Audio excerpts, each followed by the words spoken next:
Durante meses, suportei insultos e humilhações sobre o meu sotaque, engolindo cada palavra sem revidar, até que finalmente dei o golpe que eles jamais esperavam receber. Tudo começou com o silêncio. Não daquele tipo que fica flutuando no ar depois de uma briga, mas o silêncio denso, prolongado, que se infiltra entre duas pessoas que ainda vivem sob o mesmo teto, mas já não falam sobre o que importa. Ela podia estar sentada na minha frente, tomando café, rolando o celular, e eu sentia que olhava para alguém que conhecia, mas já não compreendia. Sugeri que fôssemos à terapia de casal. Ela assentiu em silêncio. Sem resistência, mas sem brilho. Apenas um gesto, como quem aceita uma ida ao dentista. Marcamos uma sessão com o Dr. Rafael Costa. Seu nome soava firme. Sólido. De autoridade. Um profissional citado em revistas e podcasts. Um homem que sabia escutar e enxergar além da superfície. A primeira sessão foi contida. Beatriz falou pouco, mas quando falava, seu tom era calmo, deliberado. Não havia confusão na voz, apenas cautela. Escolhia as palavras com cuidado, elaborando cada frase. Costa inclinava-se enquanto ouvia, seus olhos fixos no rosto dela, estudando não apenas o que ela dizia, mas como dizia. Interpretei isso como concentração profissional. Ele fazia as perguntas certas. Precisamente formuladas. Daquelas que abrem as pessoas. Às vezes sorria, brevemente, quase formalmente, como quem dizia, estou escutando, entendi, continua. Prestava atenção aos matizes, ao tom, às pausas. Como alguém que sabe que as palavras contam apenas metade da história. E lembro de ter pensado, é disso que precisamos. De uma orientação tranquila, composta, que não impõe soluções, mas extrai o que se esconde sob o silêncio. Depois da sessão, Beatriz parecia mais relaxada. Não feliz, mas mais leve, como se algo dentro dela tivesse se afrouxado. Disse que queria experimentar sessões individuais. Sinto que há algo dentro de mim que preciso processar, sozinha, disse no trajeto de volta. Apenas assenti. Se isso a ajudaria, não havia razão para me opor. Em casa, não mudou muito. Os mesmos suéteres confortáveis, o cabelo preso, os gestos familiares. Mas algo nela começou a se transformar. Não por fora, mais fundo. Tornou-se mais concentrada, mais calada, embora não distante. Seus pensamentos pareciam próximos, mas nem sempre se transformavam em palavras. Não me preocupava. Pelo contrário, sentia alívio. Pensava que isso fazia parte da cura. Os primeiros sinais de um esforço real. Algo finalmente começava a se mover. Comecei a acreditar que poderíamos reconstruir nossa conexão.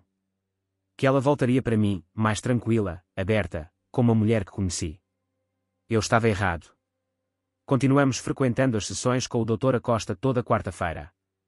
Tornou-se uma rotina. Ela me esperava na sala, às vezes com um caderno no colo. Eu chegava depois do trabalho, cansado como sempre, mas esperançoso. Sentávamos um de frente para o outro, e começava o que deveria ser um processo de reconstrução. Cada sessão abria uma nova ferida. Falávamos de cansaço, pequenos ressentimentos, decepções não expressas. Beatriz falava sobre sentir-se sozinha, mesmo ao meu lado. Eu falava sobre como ela se tornara distante. Costa ouvia com atenção. Sempre com aquela presença tranquila, medida. Fazia as perguntas certas. Suavemente. Com paciência. Às vezes repetia uma frase que ela usava, devagar, como para garantir que tinha entendido. Depois anotava algo. Sempre anotava, rápido, focado. Pensei que fosse profissionalismo.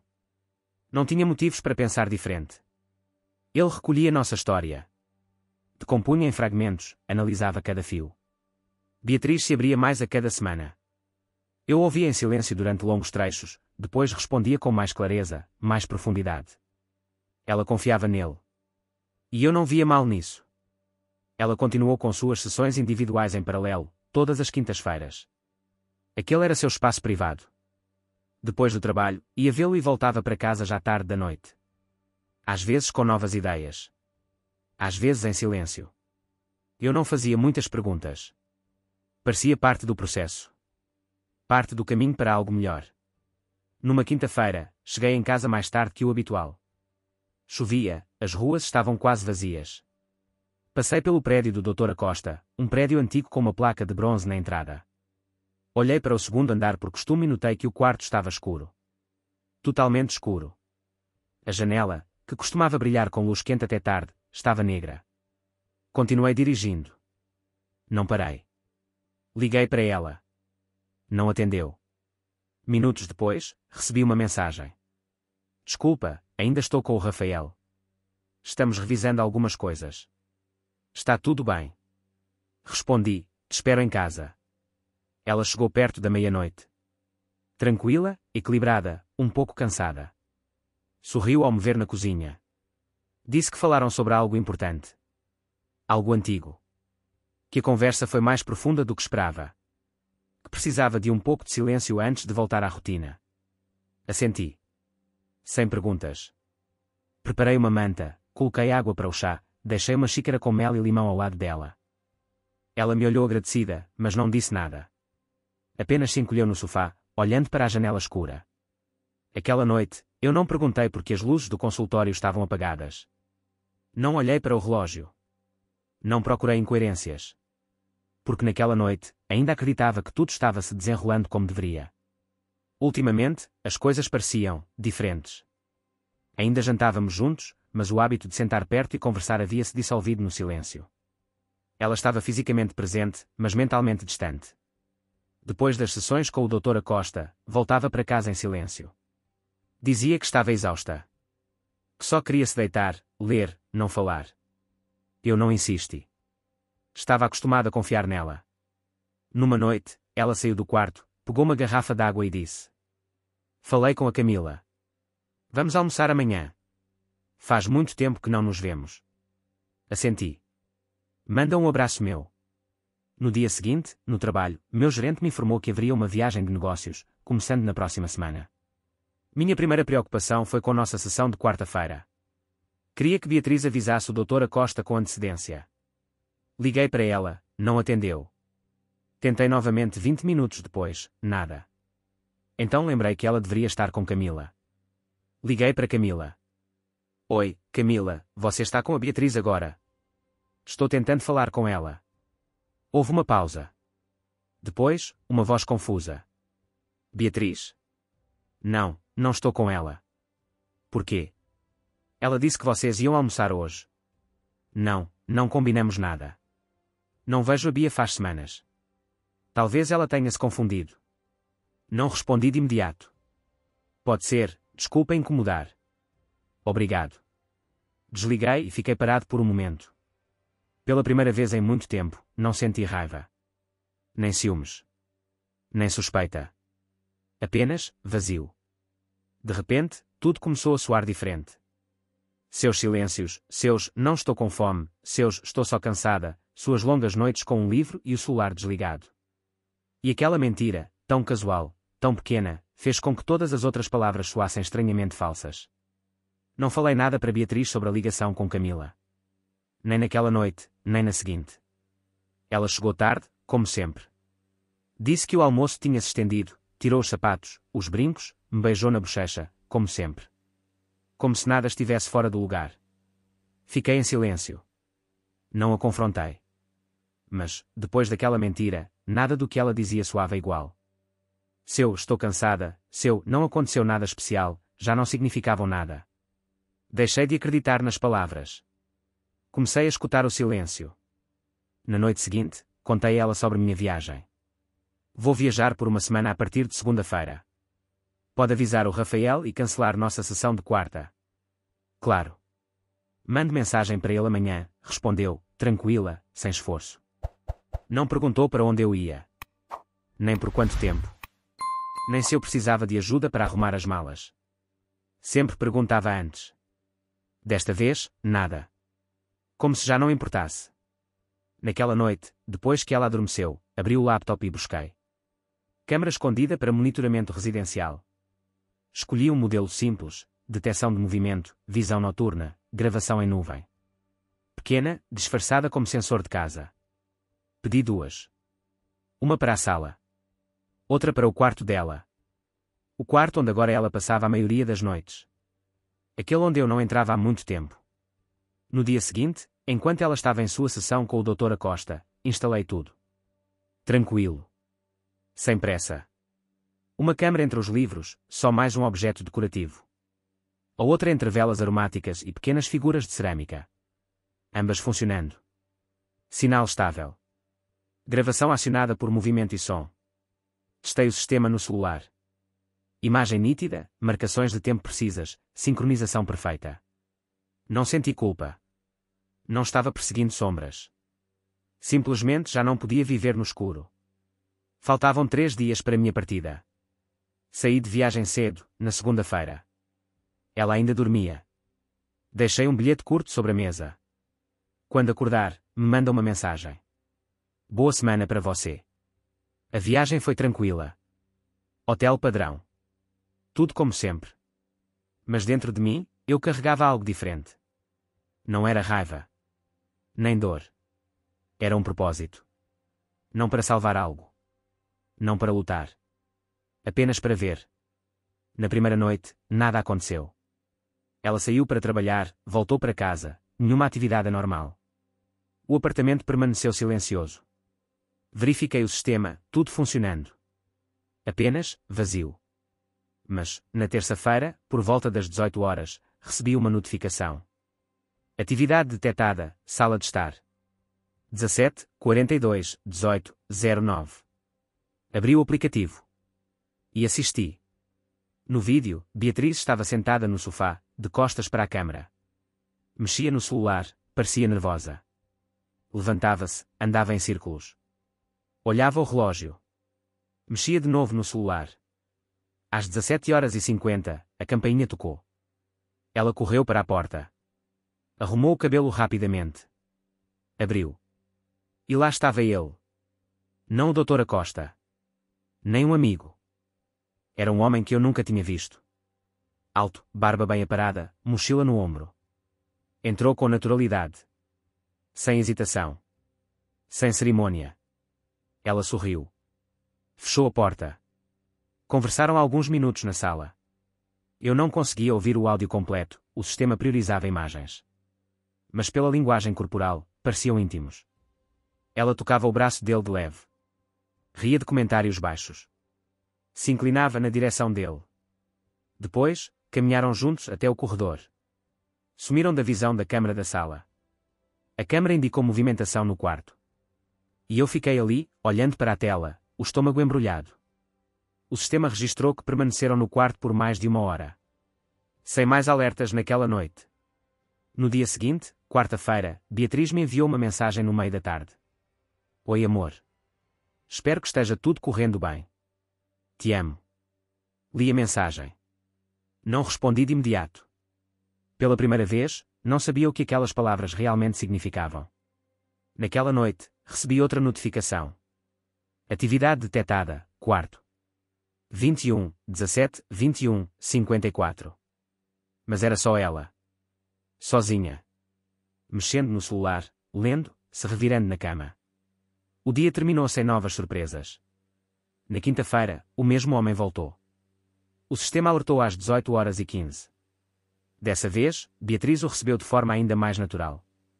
Estava de camiseta larga, cabelo preso de qualquer jeito. Sem maquiagem. Eles mal trocaram palavras. Foram direto para o quarto.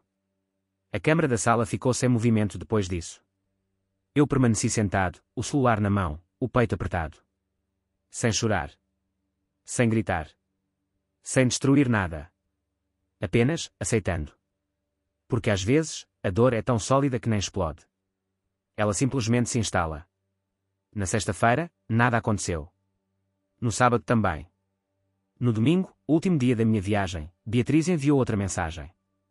Com muita saudade de você. Mal posso esperar para te ver amanhã. Eu li. E tudo soou oco. Não falso. Não cruel. Apenas, vazio. Peguei o voo de volta na manhã de segunda-feira. A cidade ainda dormia quando cheguei. Ela me recebeu na porta. De pijama, o rosto limpo, o sorriso que um dia foi meu lar. Perguntou como foi a viagem.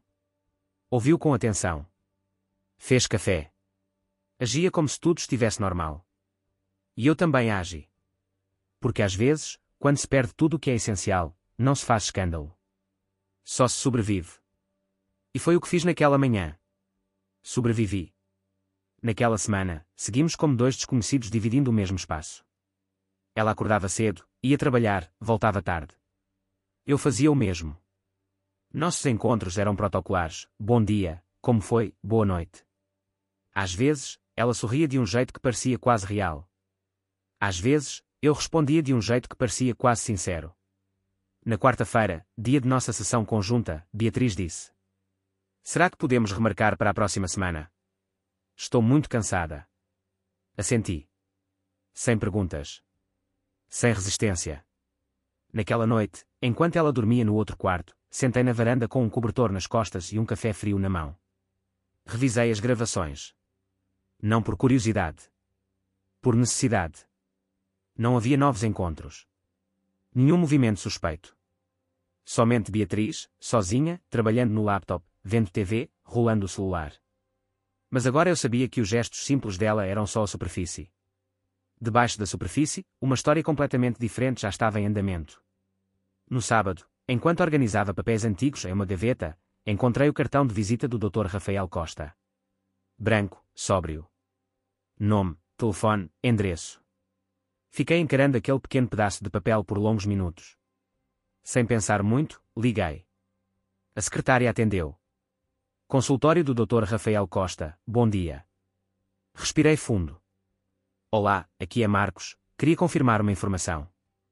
Minha esposa tem sessões individuais às quintas, só queria saber se está tudo certo para a próxima semana. Houve um breve silêncio do outro lado da linha. Senhor, sinto muito, mas não temos sessões agendadas em nome dela para as próximas semanas. Aliás, outra pausa, faz tempo que não registramos sessões às quintas com o Dr. Rafael. Ele reduziu seu horário. Agradeci, desliguei e fiquei parado. O apartamento ao redor parecia girar lentamente. As quintas-feiras. As desculpas. As sessões profundas. Tudo mentira. Tudo cuidadosamente montado para sustentar a aparência de normalidade enquanto ela construía outra vida, em outro lugar, dentro da minha própria casa. Naquela noite, não falei nada. Não fiz acusações. Não procurei confrontos. Apenas sentei sozinho na varanda e observei a cidade respirando. E pela primeira vez em muito tempo, me dei conta, eu também podia respirar. Mesmo que doesse. No domingo de manhã, Beatriz pediu para conversar.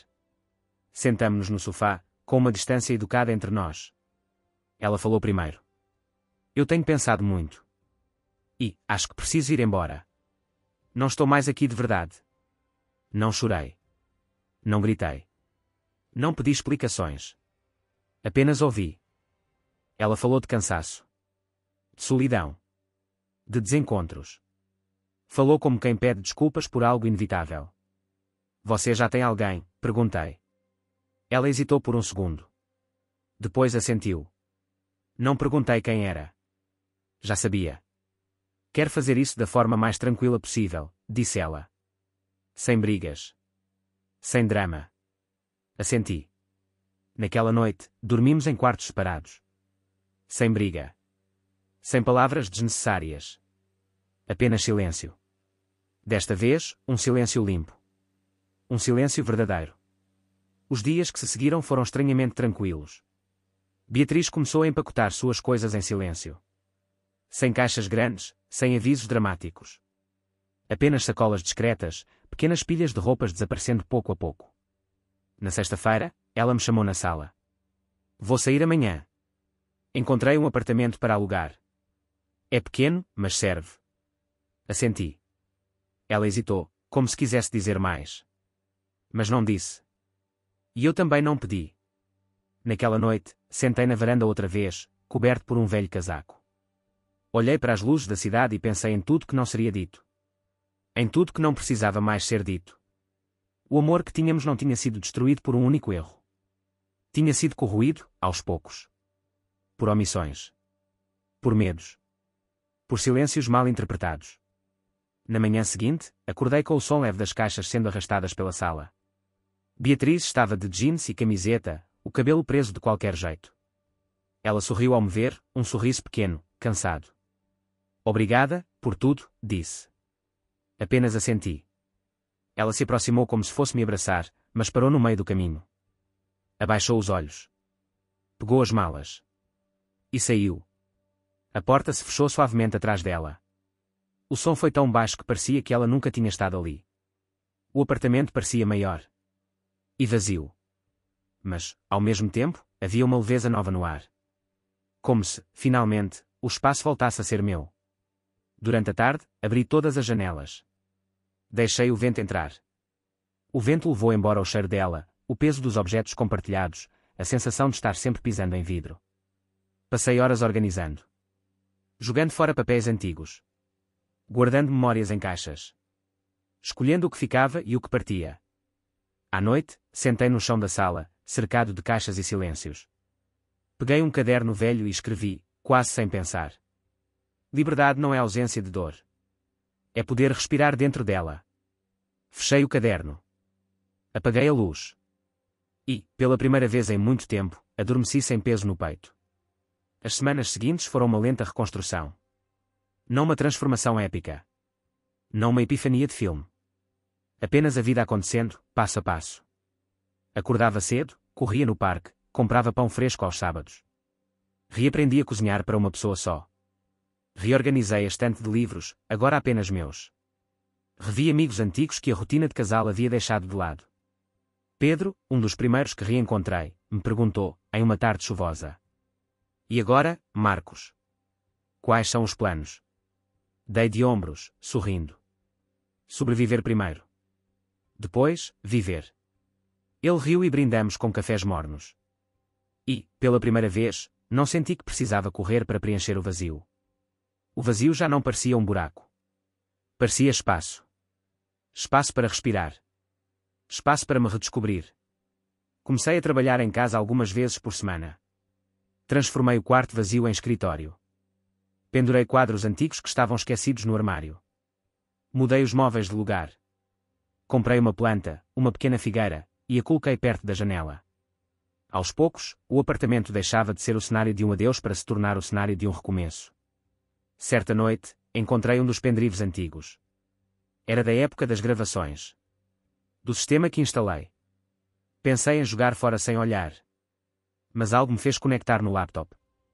Assisti a alguns minutos. O sofá. A janela. O tapete velho. E Beatriz, rindo, distraída. Sem perceber a câmara. Sem perceber que eu assistia, que eu buscava provas enquanto ela já tinha ido embora em espírito. Fechei o arquivo. E, sem hesitar, formatei o pendrive. Algumas memórias não precisam ser guardadas. Algumas feridas cicatrizam melhor se não forem revisitadas. No sábado seguinte, comprei ingressos para um concerto de jazz. Sozinho. Sentei na última fileira. Fechei os olhos e deixei a música me carregar. E ali, cercado por estranhos, entendi. Eu ainda estava aqui. Ainda inteiro. Ainda capaz de sentir. Mesmo depois de tudo. Mesmo depois dela. Os meses passaram. A cidade mudou de estação. O calor diminuiu, as folhas caíam nas calçadas, o vento começou a trazer cheiro de terra molhada. Minha rotina encontrou outro compasso. Acordava sem sobressaltos. Trabalhava com mais foco. Saía para correr sem esperar mensagens. Voltei a frequentar a pequena livraria de esquina. Um dia, encontrei um livro deixado sobre uma mesa, O que sobra quando o amor parte. Folhei ao acaso. Em uma página marcada, li. Às vezes, a ferida nos ensina a respeitar o espaço vazio. Fechei o livro e o comprei na hora.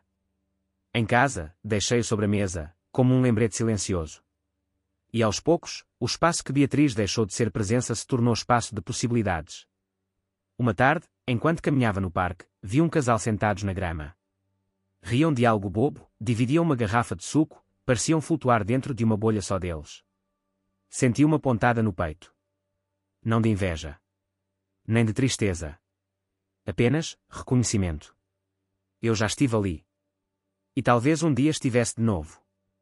Mas não precisava correr. Nem buscar. Nem reconstruir o passado. O que tivesse que vir, viria no tempo certo. Numa noite de domingo, recebi uma mensagem inesperada. Era de Camila, amiga de Beatriz. Oi, Marcos. Só queria dizer que sinto muito pelo que aconteceu. Nunca foi justo com você. Li a mensagem algumas vezes. Respondi apenas. Obrigado. Sem mais. Sem cobranças. Sem perguntas. Camila não mencionou Beatriz. Não mencionou o homem das gravações. Não mencionou o que todo mundo já sabia, em silêncio. Era apenas uma linha de reconhecimento. E era suficiente. A cada dia, a história parecia pesar menos. Não por esquecimento. Mas porque já não precisava carregá-la. Era parte de mim. Mas não me definia. E, talvez, fosse isso que significava crescer. O aniversário do meu divórcio chegou sem aviso. 1 ano. 12 meses desde que Beatriz fechou a porta atrás de si. Acordei naquela manhã sem tristeza. Sem rancor. Sem grandes sentimentos. Apenas um espaço tranquilo no peito. Preparei café, abri as janelas, deixei a luz da manhã preencher o apartamento. Decidi sair para caminhar. Sem destino. Apenas andar. Acabei em um bairro que raramente visitava, ruas de pedra, cafés pequenos, vitrines cheias de plantas e livros usados. Em uma esquina, vi uma cafeteria recém-inaugurada. Seja bem-vindo, dizia a lousa. Entrei. Pedi um cappuccino. Sentei perto da janela. Observei as pessoas passando, mães com carrinhos, cachorros puxando donos distraídos, casais dividindo risadas. Senti uma paz silenciosa. Uma aceitação mansa. Enquanto esperava meu café, uma mulher se aproximou da mesa ao lado. Tinha um sorriso calmo, livros debaixo do braço, um lenço azul no pescoço. Ela sorriu ao encontrar meu olhar. Um sorriso simples.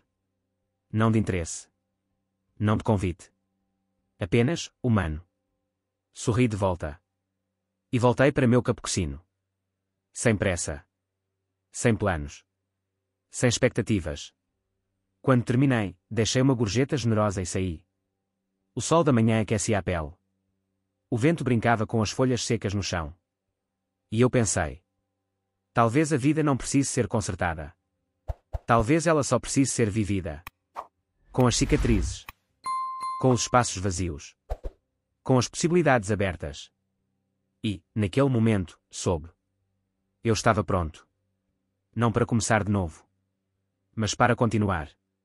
Naquela noite, fiquei acordado olhando para o teto. E, pela primeira vez, não pensava nela. Pensava em mim. No silêncio que já não me sufocava. Em quão rápido tudo desmorona quando se tiram as mentiras. Pela manhã, ela me escreveu. Já está quase na hora. Mal posso esperar para ter você de volta. Só quero que tudo volte a ser normal. Respondi. Eu também. Em breve estaremos em casa. Mas já não usava a palavra juntos. Cheguei no sábado de manhã. A cidade ainda dormia. Havia um silêncio no ar, o tipo de silêncio que eu gostava. Aquele que chega antes do movimento começar. Num quiosque, comprei um jornal recém-saído da gráfica. O papel ainda estava quente, a tinta, um pouco borrada nos dedos. Na primeira página, o rosto dele. Reconhecido psicoterapeuta no centro de um escândalo, relacionamento íntimo com a esposa de um paciente. Licença sob revisão. O nome completo, sem censura. A foto, nítida, inconfundível. Não desviei o olhar. Sorri. Desta vez, um sorriso verdadeiro. Não de alegria. Nem de alívio. Mas de uma certeza calma, aquilo era justiça. Não barulhenta. Não teatral. Precisa. Fria. Merecida. Subi até o apartamento. Abri a porta com minha chave. O lugar estava em silêncio. Não morto, apenas respirando. Um silêncio que lembrava nossos votos, nossas primeiras manhãs juntos, nossas primeiras decepções. Um silêncio que antes nos unia, e depois passou a nos dividir. Tínhamos vivido dentro dele durante anos. Mas sempre de maneiras diferentes. Na cozinha, deixei tudo preparado. Uma pasta com documentos legais. Um pendrive com as gravações de vídeo. A denúncia autenticada para o Conselho de Ética. Uma lista de nossos bens compartilhados. E o jornal, dobrado, com a manchete bem visível. Em cima, uma folha com uma nota manuscrita. Beatriz. Ouvi tudo. Vi tudo. Não tenho mais perguntas. Por isso, hoje é o último dia que estarei aqui. Não deixei mais nada. Ao sair, o apartamento estava exatamente como ela sempre gostou, sem gritos, sem drama, sem confrontos. Mas desta vez, nos meus termos. Nos encontramos na escada. Ela acabara de sair do elevador, carregando 2 cafés, o casaco meio aberto, o cabelo um pouco bagunçado. Quando me viu, congelou. Você não deveria voltar até amanhã. Olhei para ela. Firme. Sem emoção. Está tudo lá dentro. Na cozinha. E continuei andando. Ela não me seguiu. Não disse uma palavra. Ficou ali parada, assistindo a história dela desmoronar. E eu continuei descendo.